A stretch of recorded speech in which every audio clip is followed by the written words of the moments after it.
Entonces vamos a una tercera función genérica sobre listas muy útil sobre listas que se llama la reducción. ¿En qué consiste la reducción? O sea, hay una operación muy útil sobre listas que consiste en combinar los elementos de una lista usando un operador binario.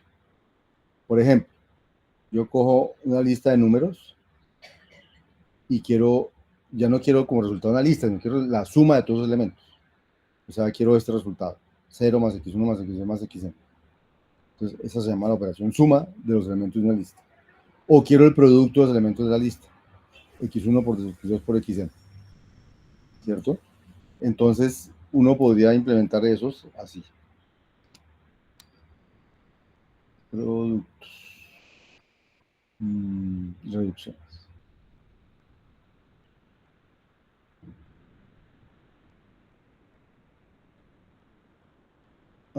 Aquí no los tengo. Bueno, pegamos aquí. En la suma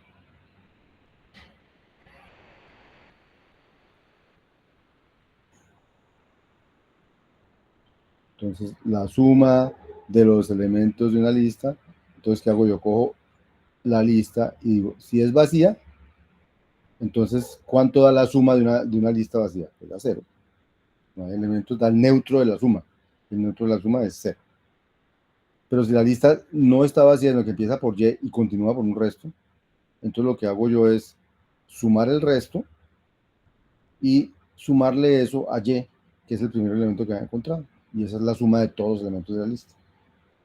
Si quiero hacer el producto, entonces es muy parecido. La única diferencia es que aquí dice que en el caso nil de 1, porque si una lista está vacía, el producto de los elementos de una lista vacía debe dar el neutro de la operación. Como la operación de multiplicación, el neutro de la multiplicación es el 1. Entonces debe dar 1. Y si la lista no es vacía, sino que empieza por y y continúa por ys, entonces igual que antes, hago el producto del resto y lo multiplico por el y que estaba aquí, que ya había sacado. Si yo pusiera aquí 0 y no 1, 0 no es el neutro de la multiplicación, entonces lo que va a pasar es que esto siempre va a dar 0, porque esto va a devolver y por prod, y va a llegar al prod de nil, y si el prod de nil da 0, toda esta multiplicación va a terminar dando 0.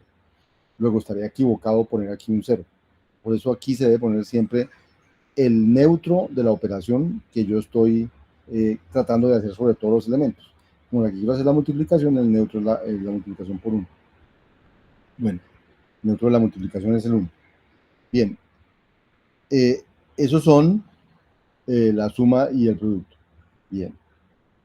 Resulta que en estos lenguajes funcionales, esos esquemas se abstraen usando un método genérico que se llama reduce left. ¿Qué es lo que hace él? Le aplica el operador binario que yo le diga a todos los elementos de una lista. Pero como es binario, ¿qué pasa si hay 3, 4, 5 elementos? Entonces los aplico en qué orden. Porque recuerden que si usted tiene un operador binario, y tiene que operar a operado, voy a poner un símbolo, el operador se va a llamar, al operador le va a poner el nombre, no sé, muy raro. Bueno, el operador le va a poner el nombre admiración. A operado con B y luego operado con C. Entonces, si el operador es binario, esto se podría pensar de dos maneras. Se podría pensar que es A operado con B y luego operado con C, o se podría pensar que esto es A operado con B operado con C. ¿Mm? Entonces, si uso esta que puse aquí, hice como asociación a la derecha. Y si uso la primera, es como si hubiera asociado a izquierda. Yo lo que quiero es hacer la operación sobre todos los elementos de la lista. Si es una suma o es una multiplicación, realmente las sumas asociativas a derecha y a izquierda, es decir, da lo mismo como asocie, el resultado va a ser el mismo, ¿sí? Porque esas operaciones son asociativas a derecha y a izquierda. Pero si no son asociativas, es diferente hacerlo a derecha o a izquierda. Entonces la operación sobre listas que hace la reducción a izquierda se llama reduce left. Y si yo quisiera la que lo hace hacia la derecha, se llamaría reduce right. Si el operador es asociativo, da lo mismo hacerla a la izquierda que a la derecha. Pero si el operador no es asociativo, no da lo mismo. Entonces vamos a mirar. Entonces, ¿cuál es la idea de reduce left? Reduce left recibe una lista de n elementos y un operador binario, y entonces coge los primeros dos y los opera con ese operador. Eso da un resultado. A ese resultado lo opera con x3. A ese resultado con x4 y hasta el último resultado lo opera con xn. Eso es reduce left. O sea, entonces, ¿cómo se codificaría reduce left? Bueno, primero que todo, ¿para qué serviría reduce left en este caso? Entonces uno dice, la función suma, vamos a poner lo que ya tengo aquí. Entonces la función suma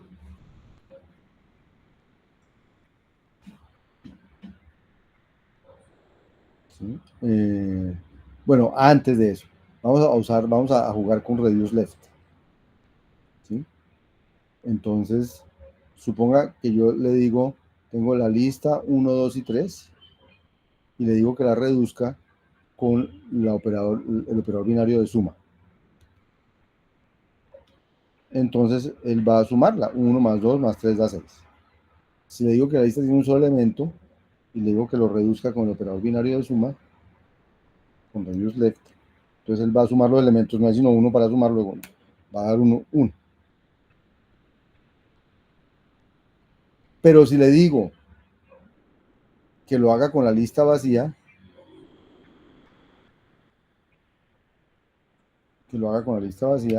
entonces va a decir error, porque trató de aplicarle esta operación a alguien y no había nadie para aplicarla. O sea que reduce left no funciona para listas vacías, pero es que no hay nada que sumar. Digamos, uno podría decir, no hay nada que hacerle a eso. Entonces, reduce left no funciona para listas vacías. Entonces, se inventaron bueno, entonces, con reduce left, la suma quedaría así. Quedaría haga reduce left, no de XS, sino de 0 cons XS. ¿Por qué? Porque así, si la lista era vacía, con 0 cons XS, la lista ya no quedó vacía. O sea que le voy a poder aplicar reduce left siempre, porque ya no le voy a aplicar reduce left a listas vacías, porque si la lista era vacía, le puse un 0, y un 0 no le suma más a lo que había. Y cuando le haga reduce left, entonces esto va a dar la misma suma que daría reduce left. Y si no era vacía, también le añado un 0, pero un 0 no le añade nada.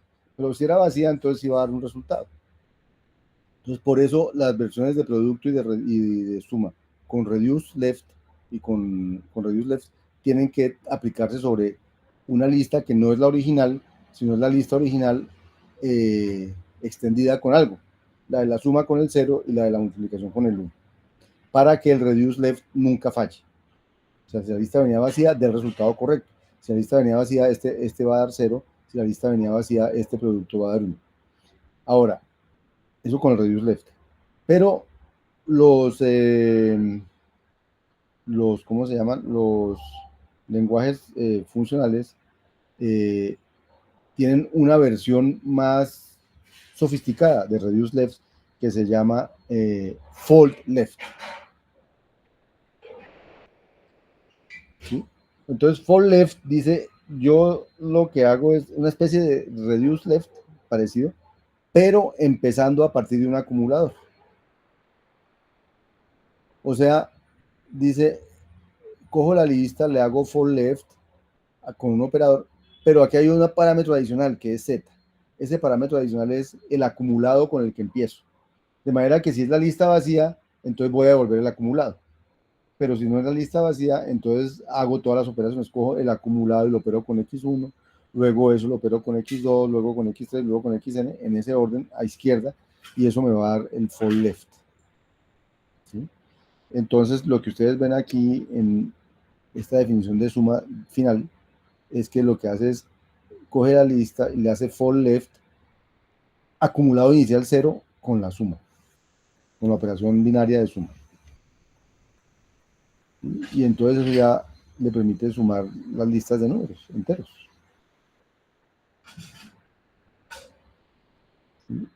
Y le puede decir, quiero saber cuánto da la suma de la lista vacía, y le va a decir que le da 0. Porque lo que está aplicando es un fold left, que el fold left no tiene problemas con las listas vacías, porque si la lista es vacía, devuelve el acumulado que venía aquí. Porque siempre hay un número inicial que es el acumulado. ¿De acuerdo? Y lo mismo pasa con el producto es muy parecido, pero con el fold left con 1 y la operación de multiplicación. Y si yo hago el producto de 1, 2 y 3, también va a dar 6. Y si hago el producto de la lista vacía, entonces me va a volver 1. ¿Listo, chicos? Ese es el fold left. O eso es como una reducción, pero más sofisticada de las listas. ¿Cómo se implementaría el reduce y el fold left en términos de listas? Entonces, el reduce left recibe un operador, dados dos elementos de tipo T, devuelve un elemento de tipo T. Entonces, ¿qué hace? Mira la lista. Si la lista era vacía, entonces el reduce genera un error, porque dice yo no sé trabajar con listas vacías. Pero si la lista no es vacía y empieza por X y continúa por XS, entonces él dice, no, la cosa sí es muy fácil. Entonces, eso es hacer lo que hace el fold left con el acumulado empezando en X. Y ahí se llama al fold left, que es el que está aquí abajo. Y el fold left lo que hace es que si es nil, devuelve el acumulado, y si no es nil, sino que es X, continúa por XS, entonces opera el acumulado con Z, pero opera Z, que es el acumulado, con X, que es el primer elemento, y luego de operarlo, entonces vuelve y llama a fold left con el nuevo acumulado es este, y el mismo operador. Y esa es como la versión, lo que hay por debajo de un fold left, que es el conocimiento de patrones y llamados recursivos y esas cosas.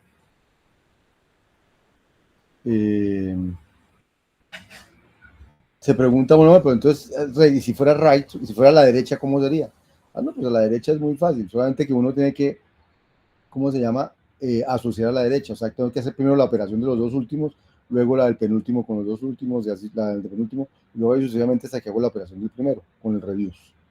Y con el fold tengo un acumulado, entonces empiezo operando XN con el acumulado, y luego así hacia atrás hasta el X1. La única diferencia es el orden en que se hacen las asociaciones. Entonces, ¿cómo sería el código del fold? El fold dice, si es vacío, devuelve el acumulado igual que el otro. Y si no es vacío, sino que empieza por X y XS, entonces primero tengo que operarlo de adentro con el mismo parámetro. O sea, voy hacia adentro, ¿cierto? A operarlo. Y luego de que haya operado XS con fold right, luego si hago la última operación, que es la de X con esto. Y así aseguro que estoy asociando a derecha y no a izquierda. Pregunta. ¿Qué es más? Bueno, cuando la operación es asociativa, da lo mismo hacer fold left que fold right desde el punto de vista del resultado. Pero pregunta, desde el punto de vista de la computación que se genera, ¿cuál les parecería más eficiente? ¿El fold right, que es este que está aquí, que él se llama recursivamente, obviamente, o el fold left, que es este que está aquí, que también se llama recursivamente? Escucho sus opiniones. ¿Quién es más eficiente? ¿El fold left? Que les recuerdo lo que hace. Lo que hace es operar Z con X y luego volver a llamar a fold left con XS y el nuevo acumulado. O fold right, les recuerdo lo que hace. For right lo que hace es llamar a for right con el resto para que empiece a acumular a partir de Z, y cuando esto ya hecho, entonces hace una operación entre X y este for right para revolver lo que tiene que devolver. Entonces, escucho sus opiniones. ¿Quién es más eficiente, el for left o el for right? For left es más eficiente. ¿Por qué? Porque el for right, por ejemplo, la operación, pues siempre hay una operación pendiente. El recibe dos parámetros, como que luego tiene que reunir todo al final. Ok, Samuel. Porque, está perfecto, porque el for right es recursivo lineal, mientras que el for left es recursivo de cola, porque lo último que hace es recurrir. En cambio, perdón, le voy a pasar a la siguiente página. El otro, después de recurrir, hace una operación. Entonces, este es recursivo lineal y el otro es recursivo de cola. Y la recursión de cola es una iteración, y las iteraciones son más rápidas, más eficientes que las recursivas lineales. Así el resultado al final del mismo. ¿De acuerdo? O sea, fíjense que empezamos a usar las cosas que ya hemos aprendido sobre los procesos que generan nuestras funciones recursivas. Bueno. Entonces el for right casi no lo vamos a usar. El for right no lo vamos a usar a menos que, pues yo no lo usaría, ¿cierto? Pero si su operación es asociativa a derecha y no a izquierda, ¿qué hace usted? Por ejemplo, ¿quién fue el que me preguntó? Cristian. Cristian. Entonces, por ejemplo, si su operador es su operador binario es el cons, o sea, usted, no sé, no quiero, bueno, no quisiera.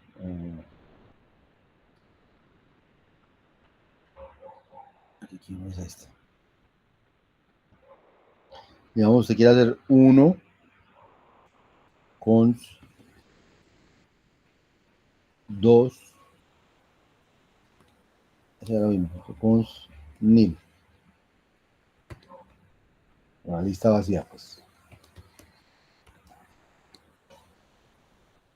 Si usted si este cons lo asocia a derecha, el resultado sería este. Se asocia a derecha y el resultado daría la lista que tiene al 1 y al 2, ¿cierto? Porque primero haría 2 cons list, que da la lista que tiene al 2, y luego la cons list vacía, y luego haría la 1 cons la lista 1, daría la lista 1, 2. Pero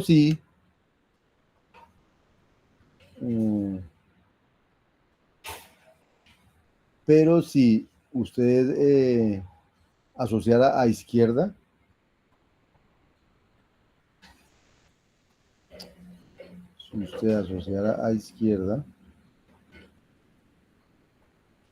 entonces la asociación sería esta.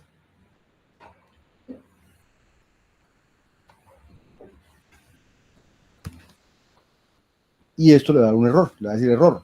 ¿Por qué? Porque 1 cons 2 va a decir no puedo hacerlo porque yo necesito que el segundo sea una lista. O sea que este operador que acabo de mostrar ahorita no es asociativo a izquierda, sino a derecha. Entonces, si usted quiere hacer algo con esto y la lista viene así, si su operador es asociativo a derecha y no a izquierda, le toca usar for right, no puede usar for left. ¿Sí me entiendes? Lo mismo sería para concatenación de cadena, ¿no? También, pero si el operador es asociativo, no hay problema. Para concatenación de cadenas, si usted concatena a una cadena, digamos, con B y con C, es asociativo, da lo mismo en qué orden lo haga, el resultado va a ser el mismo. Luego, con concatenación de cadenas no veo problemas tampoco. Lo que hay que preguntarse es si el operador es asociativo o no es asociativo a izquierda, y entonces lo puede asociar a izquierda y mejor usar el left. Y si no es asociativo a izquierda y solo a derecha, pues usa el right. porque lo importante es la corrección más que la eficiencia. Pero si las dos funcionan, use la left. ¿Listo? Muy bien. ¿Qué más hay aquí al respecto de esto?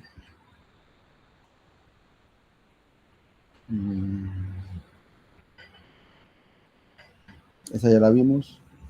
Eso ya lo vimos. Listo. Vamos a dejar de grabar ahí.